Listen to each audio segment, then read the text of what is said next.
Let's talk about the 4 P's. The first piece, P, is product. What are you selling?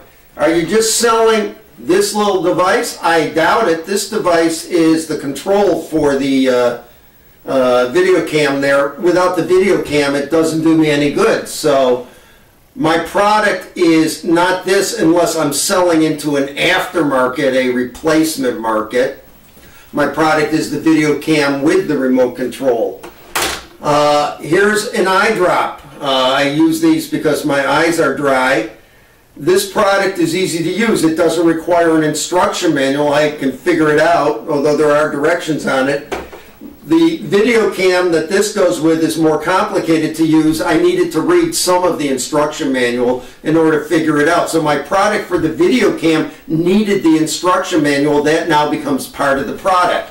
It may be that it's fragile or that it's likely to break. Then I got to add to my definition of the product the warranty. Because if I don't have the warranty, the customers are going to be unhappy. They're going to return them. They're going to go away and badmouth me, and I'm going to be out of business. Basically, what I'm saying is this. The product is everything you need to bundle together to sell to somebody to provide a proven solution for a repetitive activity that's going to be done over and over and over again with a known outcome and a known degree of certainty. You need to give them what they need to have to hit that known degree of certainty. You can't leave anything out of the package that you're selling. Okay, if that's the product, what's it cost? Well, that's price. How do I price things? Well, basically I'm thinking, I got to price it more than it costs me to make it or I'm losing money. And if there's substitutes out there in the market that are almost as good or about as good as I am, well, that gives me a ceiling, so I'm somewhere in between there. It's very hard to introduce something to the market if you're pricing it more than the current substitutes, even if it's better. It's got to be dramatically better to price it more. People are looking for better performance for the same or lesser price, not for a lot more money.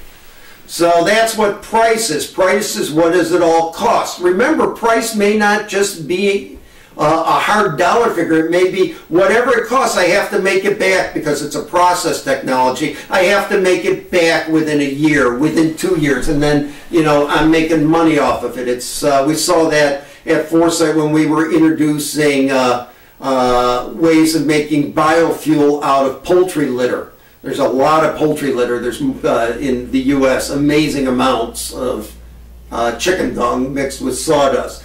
You can burn it and make biofuels out of it. But the burners clog after a while because of the way that the process works. So then you have to factor in the replacement parts and cleaning it and the labor and all those things. But basically, if I can buy a unit and be making money on it within a year or two, it's a good deal for me if I'm a large-scale poultry farmer. So I take that into account, and I take into account the life cycle on the parts that will clog and have to be replaced. So I make sure that I'm always making money after 2 years, even with replacing parts and that kind of stuff. So that's how I price it. Now I've got product and price. How do I position it? That's how I focus it in the marketplace. That's the value proposition, but it's also how I relate it to everything else that's being sold and why you should buy this one versus something else. That's the positioning of it. And part of the positioning is how do I promote it? How am I going to let you know that it's out there? What are the chains that I'm going to, the communication channels I'm going to focus on to make you aware that you can buy this product?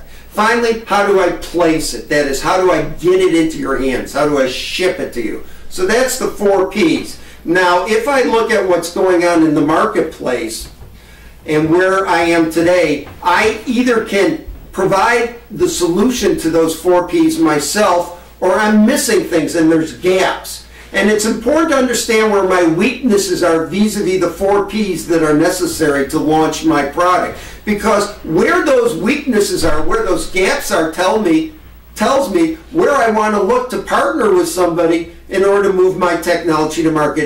It helps me better define what the attributes of a good partner are.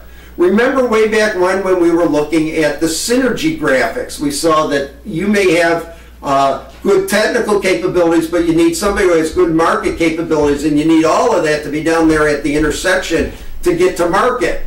So as I'm looking at the 4 Ps, it's helping me understand what exactly does good market capabilities mean? What exactly am I looking for in order to get this technology into the market?